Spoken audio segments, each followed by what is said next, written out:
Então, meus irmãos, uma boa noite.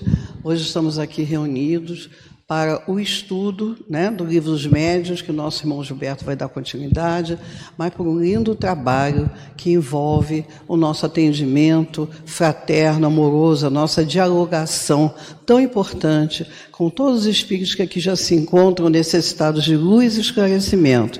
Que haja da parte do nosso coração um desejo muito grande de auxiliá-los com carinho, com acolhimento, e que a noite de hoje transcorra em perfeita harmonia e com resultados muito proveitosos. Então, eu pediria nesse momento, para maior harmonização do ambiente, que nosso irmão Mauro fizesse a leitura de uma página do livro Pão Nosso. Boa noite, meus irmãos.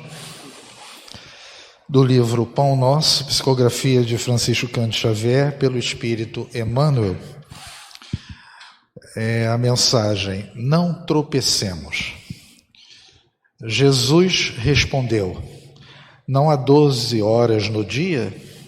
Se alguém andar de dia, não tropeça, porque vê a luz deste mundo. Isto está em João, capítulo 11, versículo 9. Emmanuel desenvolve dizendo: o conteúdo da interrogativa do Mestre tem vasta significação para os discípulos da atualidade. Não há 12 horas no dia? Conscientemente, cada qual deveria inquirir de si mesmo em que estará aplicando tão grande cabedal de tempo. Fala-se com ênfase do problema de desempregados na época moderna. Entretanto, qualquer crise nesse sentido não resulta da carência de trabalho, e sim da ausência de boa vontade individual. Um inquérito minucioso nesse particular revelaria a realidade. Muita gente permanece sem atividade por revolta contra o gênero de serviço que lhe é oferecido, ou por inconformação em face dos salários. Sobrevém, de imediato, o desequilíbrio. A ociosidade dos trabalhadores provoca a vigilância dos mordomos e as leis transitórias do mundo refletem animosidade e desconfiança. Seus braços estacionam, as oficinas adormecem. Ocorre o mesmo nas esferas de ação espiritual. Quantos aprendizes abandonam seus postos, alegando angústia de tempo? Quantos não se transferem para a zona da preguiça porque aconteceu isso ou aquilo em pleno desacordo com os princípios superiores que abraça? E por bagatelas, grande número de servidores vigorosos procuram a retaguarda cheia de sombras, mas aquele que conserva a acuidade auditiva ainda escuta com proveito a palavra do Senhor. Não há 12 horas no dia? Se alguém andar de dia, não tropeça. Trazendo para o nosso campo mediúnico, o que os médiuns estão fazendo nessas 12 horas, nesses dias, com relação à sua capacidade, e o cuidado que devem ter no exercício da sua instrumentação. Bem, meus irmãos, agora vamos ouvir o nosso irmão Gilberto, que vai dar continuidade ao Livro dos Médiuns, capítulo 29, na parte 2, das reuniões e das sociedades espíritas, encerrando esse capítulo.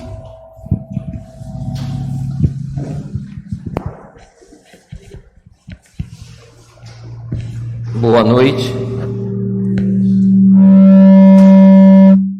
Vamos então, dar continuidade, na verdade, finalizar o capítulo 29 com os itens 343 a 350, que fala, sobre das reuniões espíritas e das sociedades espíritas, Então a gente inicia com o item 343, Tá dando microfonia, você. falando assuntos de estudo, né? O que a gente deve estudar e possibilidades, né, de estudo nas nossas reuniões mediúnicas. E Kardec começa dizendo, né? Os que evocam seus parentes e amigos ou certas personagens célebres para lhes comparar as opiniões de além-túmulo com as que sustentavam quando vivos, ficam, não raro, embaraçados para manter com eles a conversação sem caírem nas banalidades e futilidades. E eu botei aqui embaixo, né? Porque no início do capítulo anterior, Kardec diz, né? Se a gente vai evocar, né? Se nós vamos fazer uma reunião mediúnica em que a gente vai evocar espíritos, a gente deve preparar as perguntas e o que assunto vamos conversar, mesmo que sejam espíritos de familiares, de pessoas conhecidas, né? A gente tem que ter um roteiro do que a gente vai se propor para exatamente não chegar na hora e dar um branco o que nós vamos falar, né? E ele continua, né? Pensam muitas pessoas, ao demais, que o Livro dos Espíritos esgotou a série das questões de moral e de filosofia. É um erro. Por isso, julgamos útil indicar a fonte de onde se pode tirar assuntos de estudo, por assim dizer, inesgotáveis. Então, muita gente fala isso, né? Bom, Kardec já fez o trabalho, né? Ele evocava os espíritos, fazia as perguntas, já fez tudo e a gente não precisa fazer mais, né? É verdade que espíritos que vieram depois, né, e trabalhadores como Chico Xavier ajudaram a aumentar esse conhecimento, mas o próprio Kardec diz, são inesgotáveis. A gente não vai esgotar nunca a possibilidade de aprender mais, né, e a gente tem que tomar cuidado para que nós, espíritas, né, não cometamos os mesmos erros de outras religiões, que acham que já sabem tudo. Né? Fala assim, não, Kardec já tem tudo, Chico Xavier já falou tudo, agora a gente parou no tempo. Não. Né? Não se trata de revisar o trabalho de Kardec, esse aí já comprovadamente é a base da pirâmide, né? Chico Xavier complementou o trabalho de Kardec, trouxe informações novas, mas não quer dizer que não existam ainda outras informações, é como uma pirâmide, né? Ela vai estreitando, mas ainda existem conhecimentos que se podem agregar à doutrina espírita, né? E não tem por que nós não possamos participar desses trabalhos, né? E um outro ponto, né, é que ele está falando de reuniões espíritas com os médiuns para evocarmos espíritos, né? Mas aí muita gente também, a gente ouve falar que fala assim, não, mas Chico Xavier falou que o telefone só toca de lá para cá, né? Que a gente tem que esperar o espírito se comunicar, não pode evocar, né?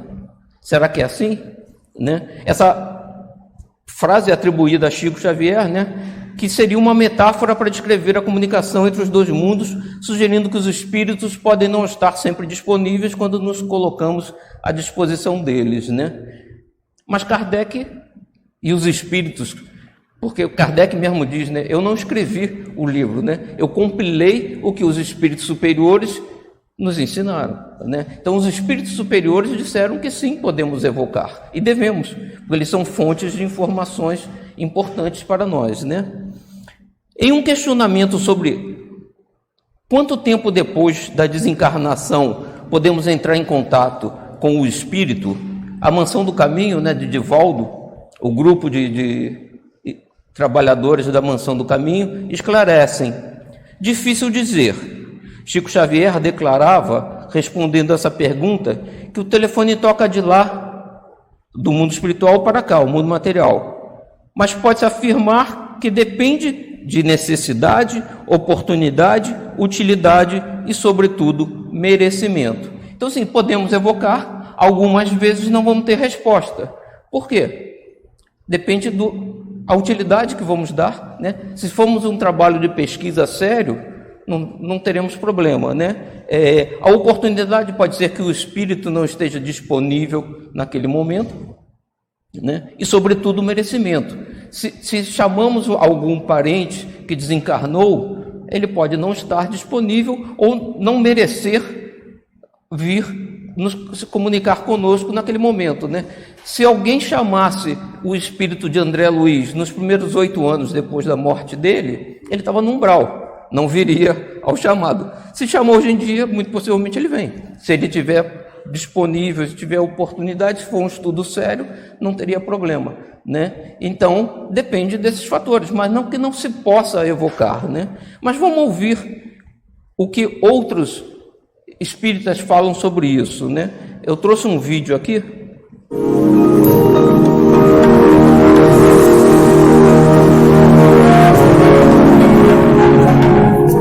Olá, amigos, estamos iniciando o programa Esclarecimentos Oportunos. O nosso programa, sempre lembramos, é uma realização da Sociedade Espírita Francisco de Assis, e conosco sempre o senhor Milton Felipe. Tudo certinho, Milton?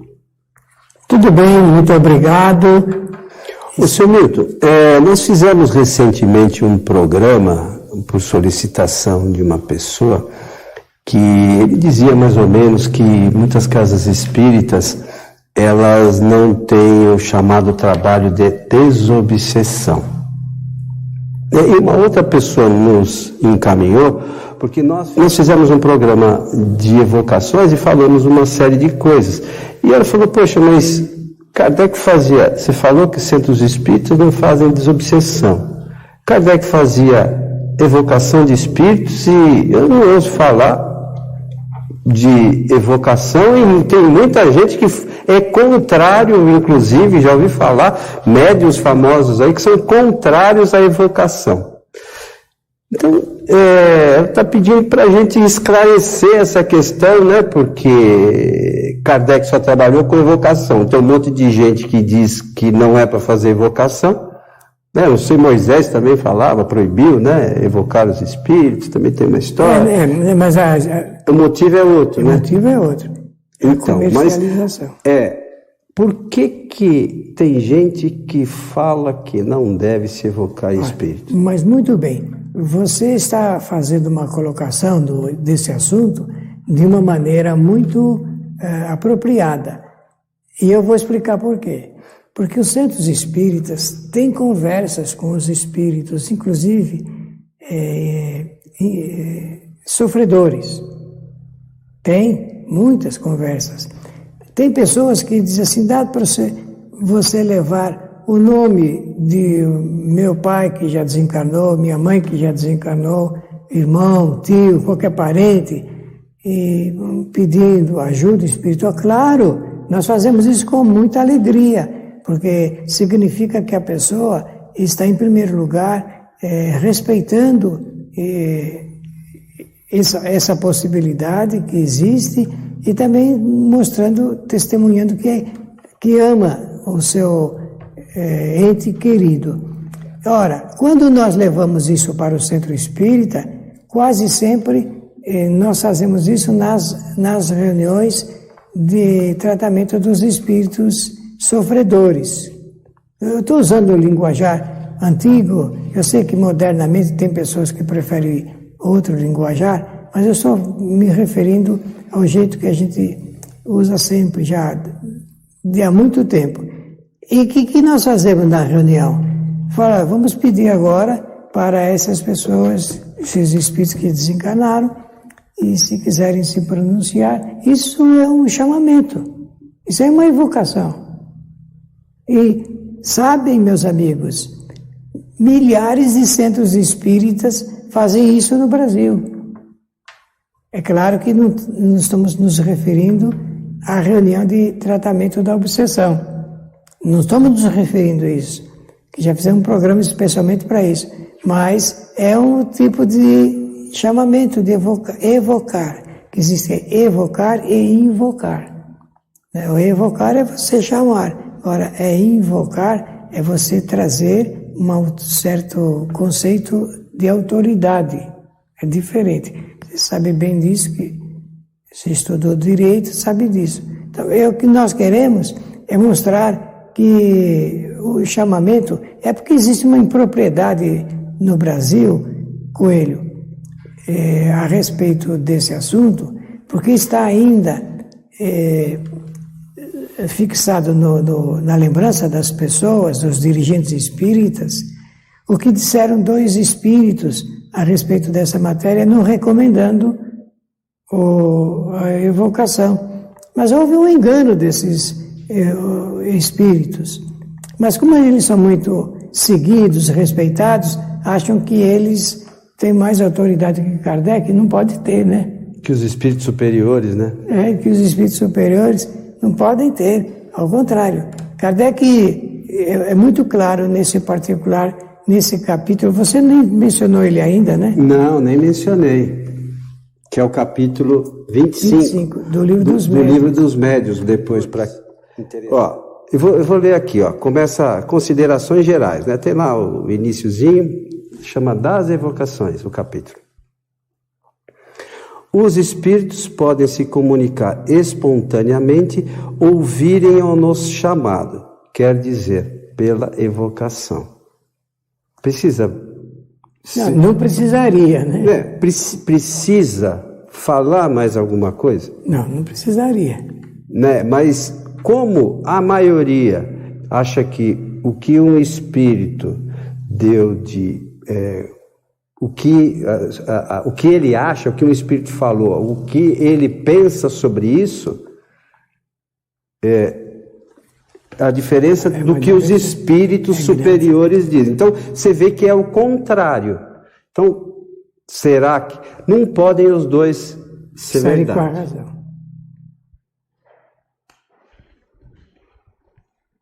Bom, ele menciona, né? Existe também algumas pessoas que têm dúvidas sobre os trabalhos de obsessão. É para ser feitos os trabalhos de obsessão, né? E podem ser feitos também trabalhos de evocação, reuniões espíritas para evocarmos os espíritos, não necessariamente os obsessores, mas espíritos em geral, né? Não há nada contra, e se o trabalho for sério, se a intenção for boa, teremos sucesso sim, né?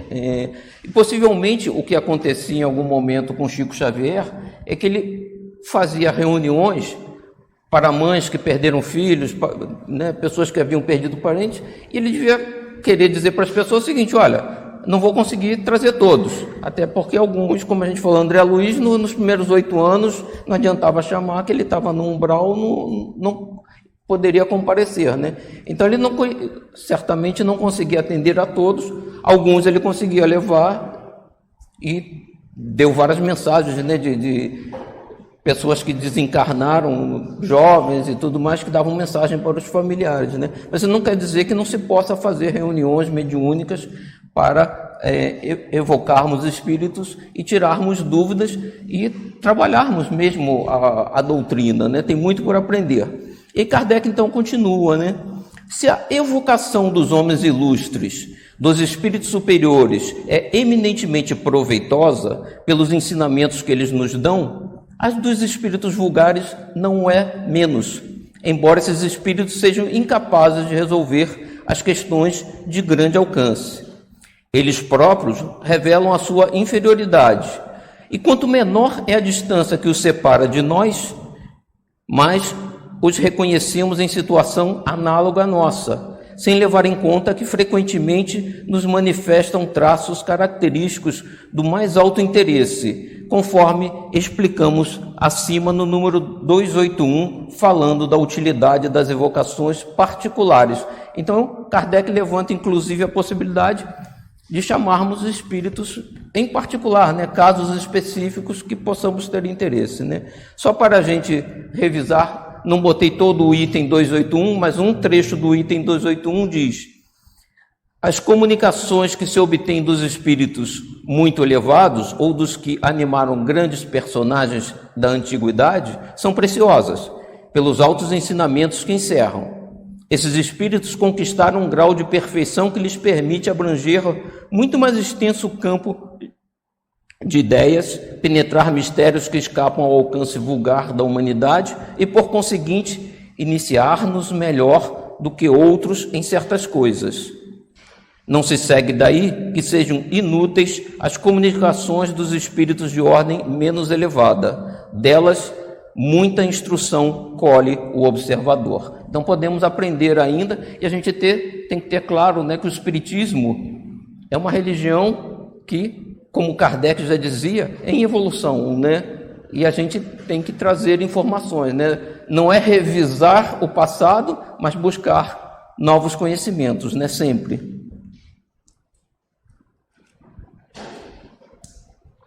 E Kardec, então, continua, né? Essa é, pois, uma mina inexaurível de observações. As evocações, né? As reuniões de evocação para obtermos informações do plano espiritual. Mesmo quando o experimentador se limite a evocar aqueles cuja vida humana apresente alguma particularidade com relação ao gênero de morte que teve, a idade, as boas e más qualidades, a posição feliz ou desgraçada que lhes coube na terra, aos hábitos, ao estado mental e etc. Ou seja, podemos obter informações desses espíritos de como eles enfrentaram essa situação e podemos aprender alguma coisa, né?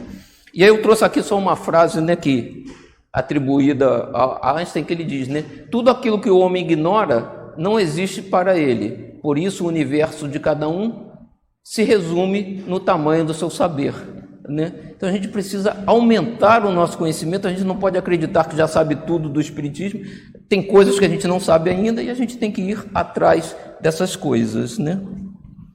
Com os espíritos elevados, amplia-se o quadro dos estudos. Além das questões psicológicas, que têm um limite, pode propor-se-lhes uma imensidade de problemas morais que se estendem ao infinito. Você vê que eu estou marcando aqui, né? Kardec insiste, né? Assim, são possibilidades infinitas, inexauríveis, de forma de obter conhecimento, né? Não tem por que a gente dizer, não, Kardec já fez, Chico Xavier já fez, já sabemos tudo, não precisamos. Precisamos sim, né? É parte do processo. Que se estende ao infinito, sobre todas as posições da vida, sobre a melhor conduta a ser observada em tal ou qual circunstância, sobre os nossos deveres recíprocos e etc. O valor da instrução que se receba acerca de um assunto qualquer, moral, histórico, filosófico ou científico, depende inteiramente do estado do espírito que se interroga. Cabe-nos a nós julgar. Então a gente tem que continuar julgando as mensagens que a gente recebe, analisando, mas devemos sim buscá-los para o conhecimento, né? E uma parte aqui é que cientificamente evoluímos muito de Kardec para cá, né? A ciência nos últimos anos, inclusive, teve um avanço enorme. Então novas questões surgem, novas dúvidas, né? A gente tem questionado a física quântica em termos como isso influi, né, a mediunidade, a comunicação com os espíritos, outras coisas. Existem possibilidades que a gente pode consultar os espíritos sobre esses pontos e aprender mais, né? 345. Então, né, esse é o tema principal, né, assuntos de estudo. Ele está colocando o seguinte: podemos fazer reuniões desse tipo e esses são tópicos que a gente pode buscar levar para essas reuniões, né? Além das evocações propriamente ditas, as comunicações espontâneas proporcionam uma infinidade de assuntos para estudo. Então ele diz, podemos evocar, mas podemos também, em algumas reuniões, e a gente faz isso nas reuniões de desenvolvimento da mediunidade aqui na quarta-feira, deixar que os espíritos tragam mensagens espontâneas. No caso de tais comunicações espontâneas, tudo se cifra em aguardar o assunto de que praza ao espírito tratar. Nessa circunstância, muitos médiuns podem trabalhar simultaneamente. Algumas vezes, poder-se-á chamar determinado espírito. De ordinário, ou seja, mesmo nesses casos, pode-se evocar alguém específico, se for o caso. De ordinário, porém, espera-se aquele que queira apresentar-se, o qual, a miúde, vem da maneira mais imprevista. Esses ditados servem, depois, para um sem número de questões, cujos temas se acham, assim, preparados de antemão. Então, ele está dizendo o seguinte, essas mensagens não evocadas, né, que vêm espontaneamente, podem servir depois de estudo para a gente, né? É importante que, e a gente, né, desenvolvimento mediúnico, né, o trabalho que a gente faz aqui, o médium só é médium quando ele recebe a comunicação do mundo espiritual e repassa para os outros, né? Se ele guarda para si, ele não está sendo médium. Ele é apenas um receptor de mensagem e interrompe o processo ali, né? Ser médium significa intermediário, né? Eu tenho que receber do mundo espiritual e repassar para os outros encarnados, né? Isso a gente acha que tem feito pouco aqui na casa e seria interessante a gente fazer isso mais, porque esse é o papel do médium, né? Se nós queremos trabalhar como médiuns, nós temos que servir de intermediários, ou seja, temos que repassar para que os outros tenham conhecimento do que a gente está recebendo do Espírito. Se não fizermos, o que em algum momento vai acontecer é que o Espírito vai desistir. Fala assim, eu passo a mensagem para ele, ele guarda, não vai para ninguém, eu vou passar para outro, né?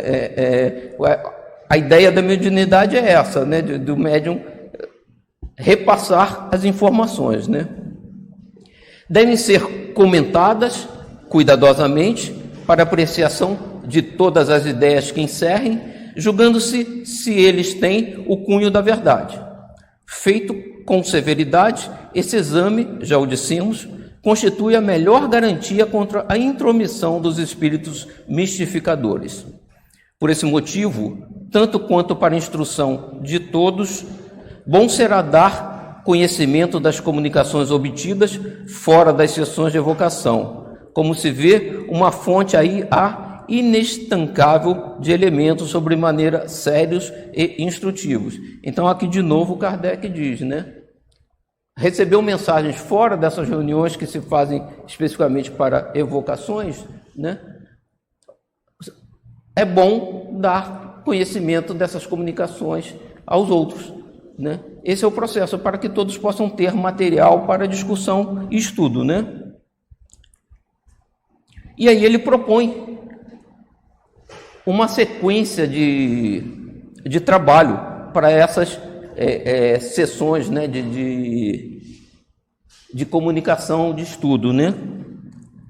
Então ele diz aqui, primeiro, leitura das comunicações espíritas recebidas na sessão anterior, depois de passadas a limpo. Se a gente faz isso com uma certa regularidade, né? Então a gente fez uma reunião de evocação, recebemos mensagens, comunicações dos espíritos, a gente passa limpo, na reunião seguinte faz uma leitura, faz uma análise, né? E avalia. Então ele diz, podemos também ter relatórios diversos, correspondência, no caso dele, né, Kardec recebia mensagens de outros centros, de outros médiuns e acrescentava ao que ele próprio gerava. Leitura das comunicações obtidas fora das sessões. Então, recebemos comunicação espírita na reunião de estudo mediúnico, vamos juntar com a sessão de estudo e avaliar essas mensagens também, né? E avaliar narrativas de fatos que interessam ao espiritismo, né? A gente tem sempre informações novas, conhecimentos novos que podem ser trazidos, porque a ideia é estudar, né? E ele coloca ainda, né? Matéria de estudo, ditados espontâneos. Então ele está colocando o que a gente, numa reunião dessa, pode ter de material para a reunião, né? Os ditados espontâneos, questões diversas e problemas morais propostos aos espíritos, evocações. Então a gente vai ter, antes de evocar, questões diversas, problemas morais, coisas que a gente precisa, assuntos levantados, ditados em comunicações espontâneas, e isso vai servir de roteiro para a evocação que a gente vai fazer. O que a gente vai conversar com esse espírito que a gente está evocando? Essas questões que a gente levantou aqui, né? Dúvidas que a gente tenha e coisas que a gente precisa esclarecer, né? E aí depois ele diz, né, conferência, exame crítico e analítico das diversas comunicações. Sempre, né? Mesmo que a gente faça uma reunião de evocação com médiuns experientes, a gente sempre vai analisar, porque não é o médium que escreveu a mensagem, ele é o intermediário, né? A mensagem vem de um espírito. A gente precisa saber se aquele espírito está passando uma informação coerente que realmente a gente pode confiar, né? Não é duvidando do médium, é checando o que o espírito está nos trazendo, né? Exame crítico analítico das diversas comunicações, discussões sobre diferentes pontos da ciência espírita. Então ele coloca que a gente pode fazer, né, além dos estudos que a gente faz aqui, sessões de desobsessão, que a gente vai fazer hoje aqui depois do trabalho, e podemos ter em algum momento sessões de evocações e questionamento aos espíritos sobre questões que surgem dos estudos, né, e do trabalho em geral que a gente desenvolve na casa, né? Então essa é a proposta de Kardec. E ele segue então, né? Os grupos recém-criados se veem, às vezes, tolhidos em seus trabalhos pela falta de médiuns. Estes, não há negar, são um dos elementos essenciais das reuniões espíritas, mas não constituem elemento indispensável e fora erro acreditar-se que sem eles nada se pode fazer. Sem dúvida, os que se reúnem apenas com o fim de realizar experimentações não podem, sem médios, fazer mais do que façam músicos num concerto sem instrumentos.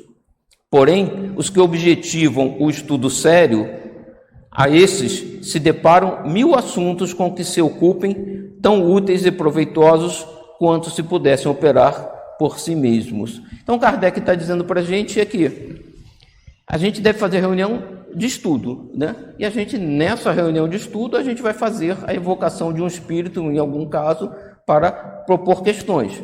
Mas se naquela reunião, uma semana ou um tempo, eu não tenho médiuns participando, a gente continua o estudo, né? Levantando as questões, preparando, buscando algumas nós mesmos a resposta e esperando a oportunidade para quando a gente possa ter um médium conosco que possa fazermos a evocação, a gente levantar aquelas questões, né? O objetivo não é simplesmente, né, fazer um efeito mediúnico, né, um evento mediúnico. É o estudo, né? Um estudo que vai ser feito entre nós e os desencarnados conjuntamente, né? Então, o médium permite que o desencarnado possa participar do nosso estudo, trazendo respostas, trazendo informação, mas o estudo pode se fazer também sem o evento mediúnico, se for necessário, né? A ideia é sempre, o objetivo é sempre o estudo, o conhecimento.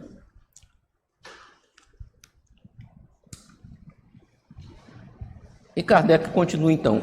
Acresce que os grupos possuidores de médiuns estão sujeitos, de um momento para o outro, a ficar sem eles. E seria de lamentar que julgassem só lhes caber, nesse caso, dissolverem-se. Não é, né? Os próprios espíritos costumam, de tempos a tempos, levá-los a essa situação, a fim de lhes ensinarem a prescindir dos médiuns. Então, vai acontecer em algum momento que alguns médiuns não vão conseguir participar da reunião, a gente vai ter reuniões sem médiuns, a gente vai continuar o estudo e em algum momento contaremos de novo com médiuns que vão nos auxiliar no trabalho, né? Mas essa é a proposta de Kardec, que a gente possa na Casa Espírita ter também trabalhos em que se façam comunicação com os espíritos, não apenas para desobsessão, mas para estudo e conhecimento, né? Diremos mais, é necessário, para aproveitamento dos ensinos recebidos, que consagrem algum tempo a meditá-los. Ou seja, se a gente receber um número muito grande de mensagens, se a gente conseguir avançar nesse caminho, a gente vai ter que dar um tempo mesmo com as evocações para digerir a informação que a gente tem em mãos, né, antes de voltar a levantar novas questões, novas perguntas, né, novas evocações, né. Então é um trabalho cíclico, né. O objetivo é o estudo, o objetivo não é simplesmente evocar espíritos ou fazer eventos mediúnicos, né, mas permitir que a gente possa contar com o auxílio dos espíritos nos nossos estudos. As sociedades científicas nem sempre têm ao seu dispor os instrumentos próprios para as observações e, no entanto, não deixam de encontrar assuntos de discussão.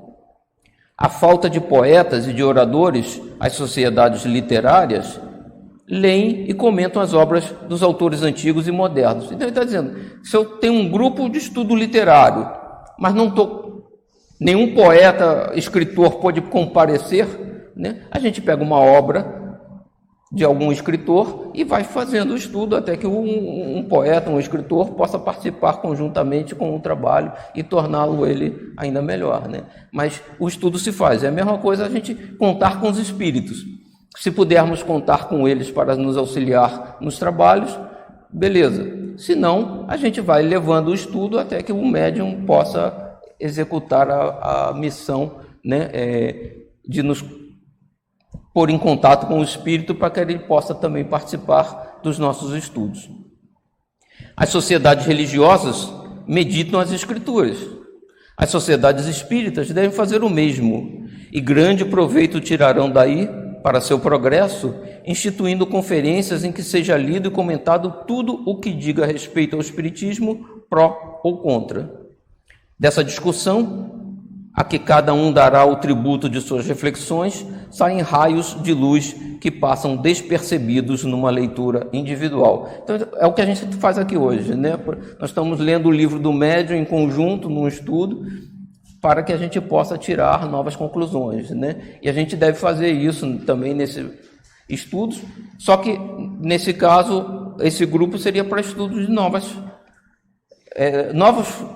informações, né, avanços e assuntos novos que possam surgir e surgem, né, o tempo todo.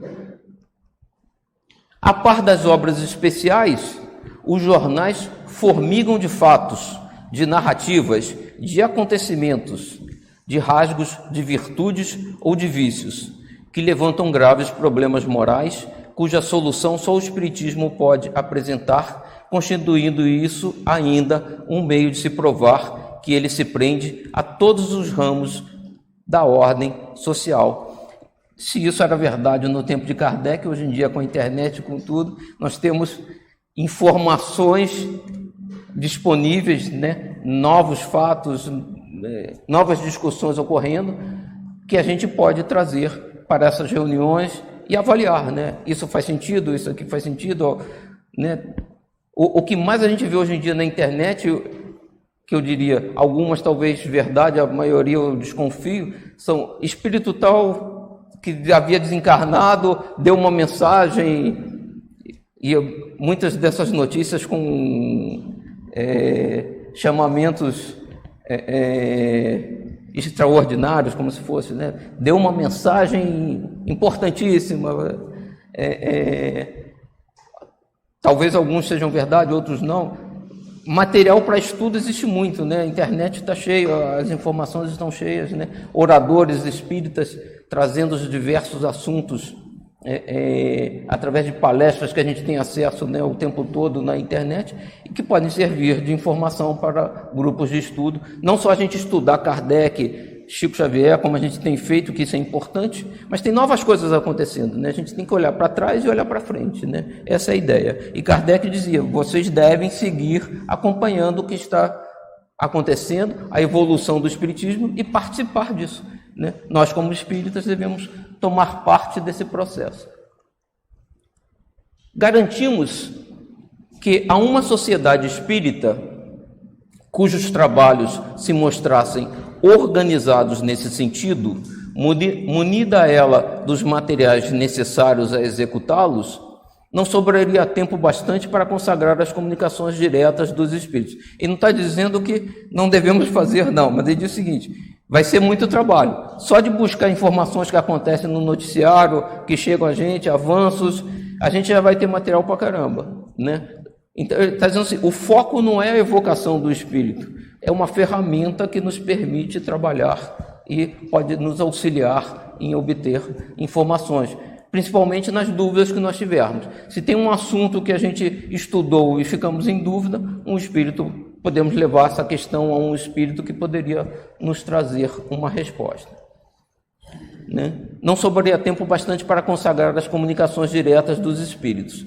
Daí o chamarmos para esse ponto a atenção dos grupos realmente sérios, dos que mais cuidam de instruir-se do que de achar um passatempo. Ou seja, não é uma diversão, é realmente uma oportunidade de estudo, né?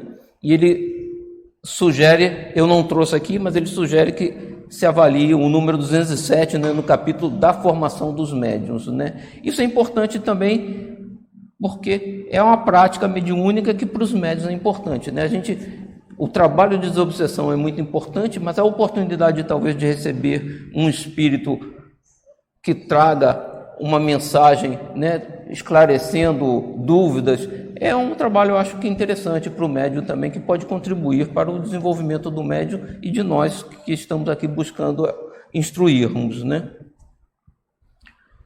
O 348 ele diz: os grupos que se ocupam exclusivamente, e aqui ele vai falar das sociedades e possíveis rivalidades entre sociedades, né? A gente chamaria de centros hoje em dia, né? Os grupos se ocupam exclusivamente com as manifestações inteligentes e os que se entregam ao estudo das manifestações físicas, praticamente, esse segundo já não temos mais, praticamente, né? É muito pouco, tem cada um a sua missão. Nem uns, nem outros se achariam possuídos do verdadeiro espírito do espiritismo, desde que não se olhassem com bons olhos, e aqueles que atirassem pedras em outro provaria, por esse simples fato, a má influência que o domina. Todos devem concorrer, ainda que por vias diferentes, para o objetivo comum, que é a pesquisa e a propaganda da verdade. Então, se a gente passar a fazer o que hoje em dia a gente não faz aqui, uma reunião de evocação em que a gente vai fazer estudo, levantar perguntas a espíritos, se outro centro faz, não é uma questão de disputa com a outra casa, né? É questão talvez até de compartilhar informações e a gente buscar um termo comum, né? Não é uma disputa. Os antagonismos, que não são mais do que efeito de orgulho superexcitado, fornecendo armas aos detratores, só poderão prejudicar a causa que uns e outros pretendem defender, né? Então a gente tem que se entender com as outras casas, e se por acaso surgirem dúvidas de estudo de um de outro, vamos perguntar aos espíritos, né? Vamos discutir mais amplamente, não tem por que brigarmos por isso, né? Essas últimas reflexões se aplicam igualmente a todos os grupos que porventura diverjam sobre alguns pontos da doutrina. Conforme dissemos no capítulo das contradições, essas divergências, as mais das vezes, apenas versam sobre acessórios, não raro mesmo sobre simples palavras. E Kardec insiste isso o tempo todo, né? A gente tem que dar foco no sentido, né?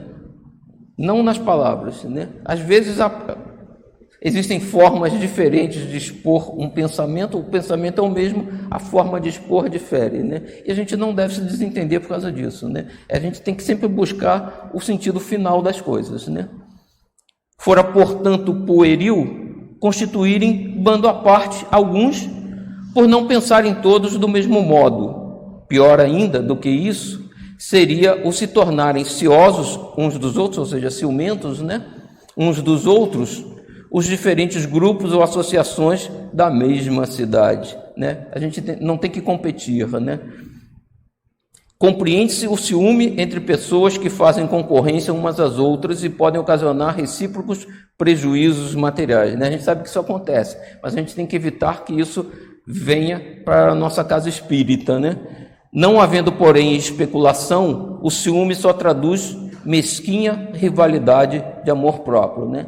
Que esse é o grande trabalho que a gente tem que fazer, né? Nós espíritas, a nossa transformação moral, né? Então a gente tem que trabalhar para vencer esses nossos instintos que a gente traz de reencarnações passadas, né? E que a gente tem que evitar passar isso para a nossa casa espírita, para a religião, né? Esse é o trabalho que Kardec está aqui chamando a atenção da gente, né? E ele diz: como, em definitiva, não há sociedade que possa reunir em seu seio todos os adeptos, as que se achem animadas do desejo sincero de propagar a verdade, que se proponham a um fim unicamente moral, devem assistir com prazer à multiplicação dos grupos, e se alguma concorrência haja de entre eles existir, outra não deverá ser, senão a de fazer cada um maior soma de bem. né? A disputa que a gente vê é quem faz mais caridade. Se é para haver alguma disputa entre centros, é buscar quem faz mais caridade, né? Isso é o importante no nosso trabalho. As que pretendam estar exclusivamente com a verdade terão de o provar. E aqui é interessante, né, o que Kardec diz, né, que ele diz: terão que o provar, tomando por divisa amor e caridade, que é a de todo verdadeiro espírita. Quererão prevalecer-se da superioridade dos espíritos que as assistam. Ou seja, como é que a gente mostra que a gente é realmente espírita? Amando e fazendo caridade, né? Amando ao próximo e fazendo caridade. Esse é o verdadeiro espírita. Qualquer coisa fora disso, nós estamos no caminho errado e a gente tem que... Espera aí, né? Isso em relação principalmente às outras casas espíritas, né? Provem-no pela superioridade dos ensinos. Então Kardec falou assim: a gente quer mostrar que a gente é superior, né? Provem-no pela superioridade dos ensinos que recebam e pela aplicação que façam deles a si mesmas. Ou seja, não adianta só a gente receber páginas lindas de espíritos superiores que venham e a gente não praticar, né? Acima de tudo, a gente tem que aprender e trabalhar para pôr em prática o que a gente aprende, né? É o que o Alcir sempre fala, né? Não podemos ser espíritas 3 vezes por semana à noite, né? A gente tem que ser espírita 24 horas por dia, né? E como é que a gente é espírita 24 horas por dia, né? Colocando em prática aquilo que a gente aprende e estuda aqui, né? E é assim que a gente vai provar que realmente estamos aprendendo e estamos sendo melhores, né? É a única forma, né? Não é pela palavra que a gente vai mostrar que é melhor, né? O critério infalível para se distinguirem as que estejam no melhor caminho. Alguns espíritos, mais presunçosos do que lógicos, tentam por vezes impor sistemas singulares e impraticáveis, à sombra de nomes veneráveis com que se adornam. E aqui é um cuidado, né, que Kardec está colocando, que é o cuidado que Kardec tinha. Se nós vamos fazer reuniões de estudo e vamos evocar espíritos para que eles nos deem mensagens, nós temos que ser capazes de avaliar se essas mensagens são coerentes, né? E esse é o trabalho importante que tem que ser feito. A gente tem que ter esse cuidado, mas isso não quer dizer que a gente não possa fazer ou não deva fazer. Só temos que ter claro que a gente vai ter que sempre que receber uma mensagem, avaliar se ela é coerente ou não, se está dentro dos princípios básicos, né? Então ele coloca, né, por vezes impor sistemas singulares e impraticáveis, à sombra de nomes veneráveis com que se adornam. Kardec já dizia, né, o importante não é o nome que o Espírito assina, mas o conteúdo da mensagem que ele nos traz, né? O bom senso acaba sempre por fazer justiça a essas utopias, mas enquanto isso não se dá, podem elas semear a dúvida e a incerteza entre os adeptos. Existem algumas pessoas que tentam sustentar esses ensinos por algum tempo, mas Kardec já dizia, né? Todo ensino que for verdadeiro, ele vai se fazer para os diversos centros, para diversas casas, e isso vai se tornar comum. Se só um centro, uma casa, né, um médium traz aquele ensino, ele vai acabar caindo, né? Mas ele pode fazer algum estrago se a pessoa tentar suportar aquilo por um certo tempo, né? O importante é a gente sempre avaliar as mensagens, né, as propostas, coisas novas, que é o que a gente buscaria num tipo de reunião como essa, buscaríamos informações novas, conhecimentos novos, mas tem que ter sempre um crivo bastante rígido, né? Kardec já dizia, é melhor rejeitar 9 verdades, né, entre 10, do que aceitar uma errada, né? Então, esse crivo é o que a gente tem que sempre ter, né? Semear dúvida e incerteza entre os adeptos. Daí, não raro, uma causa de desentendimentos passageiros, porque as utopias caem e a verdade se faz ao final, né? Além dos meios que temos indicado de as apreciar, né, Kardec e os espíritos colocaram, né, como é que a gente avalia, outro critério há que lhes dá a medida exata do valor, o número dos partidários que tais sistemas recrutam. A razão diz que, de todos os sistemas, aquele que encontra maior acolhimento nas massas deve estar mais próximo da verdade do que os que são repelidos pela maioria e vêm abrir claros nas suas fileiras. A gente aqui no Brasil teve esse caso, né? Não sei se todos conhecem, né? Mas na época de Kardec teve um outro pessoa que trabalhou pelo Espiritismo, recebendo mensagens de um médium só e de alguns espíritos só, que chamava Rusteng. E ele defendeu um sistema desses utópicos, e num certo momento a própria Federação Espírita do Brasil chegou a adotar esse sistema. Isso gerou, no início, inclusive na FEB, um certo problema, mas a FEB, depois de um tempo, faz algum tempo atrás, já voltou atrás e disse, não, nós não defendemos mais essa teoria, né? Mas ela chegou a gerar algumas divisões durante um certo tempo, né? Então a gente tem que ter cuidado para que isso não volte a acontecer, né? A razão diz que, de todos os sistemas, né, aquele que encontra... Esse sistema de Rustang era limitado a um certo grupo, pequeno, né? Mas persistiu durante um certo tempo e chegou a gerar alguma rivalidade, né?